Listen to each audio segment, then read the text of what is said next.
Hello दोस्तों, कैसे हैं आप? उम्मीद है अच्छे से होंगे। दोस्तों, महंगाई के साथ सरकार की कमाई भी बढ़ रही है। ऐसे में केंद्र सरकार के 1 करोड़ से ज्यादा कर्मचारियों के लिए 8वें वेतन आयोग की मांग तेज हो गई है। कर्मचारी चाहते हैं कि उनके वेतन, भत्ते और पेंशन की समीक्षा की जाए। National council, staff side, joint consultative machinery for central government employees के सचिव शिव गोपाल मिश्रा ने सरकार से 8वां वेतन आयोग जल्द से जल्द गठित करने की गुजारिश की है। उन्होंने कहा है कि कोरोना महामारी के बाद से सरकारी कमाई और महंगाई दोनों में काफी बढ़ोतरी हुई है। इससे महंगाई भत्ता, डीए और जरूरी चीजों की बढ़ती कीमतों के बीच का अंतर बढ़ता जा रहा है। उन्होंने जोर देकर कहा कि आखिरी वेतन संशोधन 2016 में हुआ था। तब से महंगाई ने कर्मचारियों और पेंशनर की क्रय शक्ति को काफी कम कर दिया है। आपको बता दें कि वेतन आयोग सरकार की ओर से नियुक्त एक बॉडी होती है। यह केंद्र सरकार के कर्मचारियों के वेतन ढांचे, भत्तों और लाभों की समीक्षा करती है। फिर उनमें बदलाव की सिफारिश करती है। आमतौर पर हर 10 साल में यह आयोग बैठक करता है। यह आयोग महंगाई जैसे फैक्टरों का आकलन करता है। 28 फरवरी 2014 को तत्कालीन प्रधानमंत्री मनमोहन सिंह ने 7वें वेतन आयोग का गठन किया था। इस आयोग ने 19 नवंबर 2015 को अपनी रिपोर्ट सौंपी थी। इसकी सिफारिशों को 1 जनवरी 2016 लागू किया गया था। अब सबकी निगाहें 8वें वेतन आयोग पर टिकी है। अनुमान है कि इसका गठन 1 जनवरी 2026 तक हो जाएगा। यह पिछले आयोग के 10 साल बाद होगा।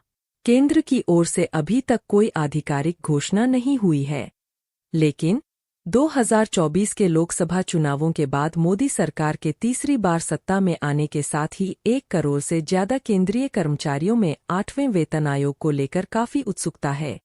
अब यह जानना जरूरी हो जाता है कि आखिर क्या है नया प्रपोजल। सूत्रों के अनुसार शिव गोपाल मिश्रा ने कैबिनेट सचिव को लिखे पत्र में इन आर्थिक वास्तविकताओं का समाधान करने के लिए नए वेतन आयोग की तत्काल आवश्यकता पर जोर दिया है। उन्होंने कहा कि 2015 के बाद से सरकारी राजस्व दोगुना हो गया है। टैक्स कलेक्शन में भी काफी बढ़ोतरी हुई है, लेकिन केंद्र सरकार के कर्मचारियों के वेतन में महंगाई के हिसाब से इजाफा नहीं हुआ है। मिश्रा ने कहा, बजट के आंकड़ों के अनुसार केंद्र सरकार का राजस्व वर्ष 2015 से 2023 तक दोगुना हो गया है। हम देख सकते हैं कि राजस्व संग्रह में काफी बढ़ोतरी हुई है। केंद्र सरकार का वास्तविक राजस्व 100% से अधिक बढ़ा है। इसलिए वर्ष 2016 की तुलना में केंद्र सरकार के पास भुगतान करने की अधिक क्षमता है। अप्रैल 2023 में जीएसटी संग्रह भी बढ़कर 1.87 लाख करोड़ रुपए हो गया है। वर्ष 2022 से 23 में आयकर संग्रह सबसे अधिक रहा है। वित्तीय वर्ष 2022 से 23 में सकल व्यक्तिगत आयकर संग्रह एसटीटी सहित 9,60,764 करोड़ रुपए है।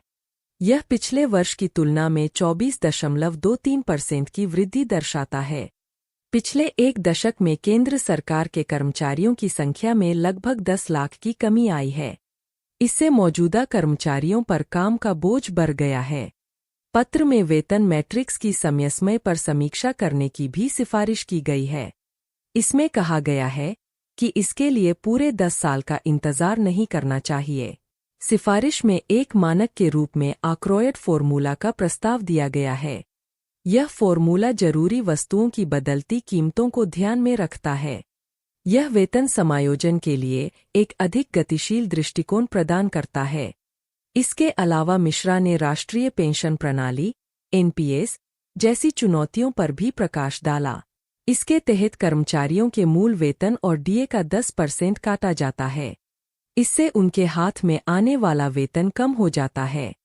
2004 के बाद भर्ती हुए कर्मचारियों के लिए पुरानी पेंशन योजना को बहाल करने की मांगों के बावजूद सरकार अभी तक सहमत नहीं हुई है। पत्र में कहा गया है, सरकार ने न तो उपरोक्त सिफारिशों को स्वीकार किया है और न ही 8वें वेतन आयोग का गठन किया है। केंद्र सरकार के कर्मचारियों और पेंशनर्स का डीए पहले ही 1 जनवरी 2024 से 50% तक पहुंच गया है।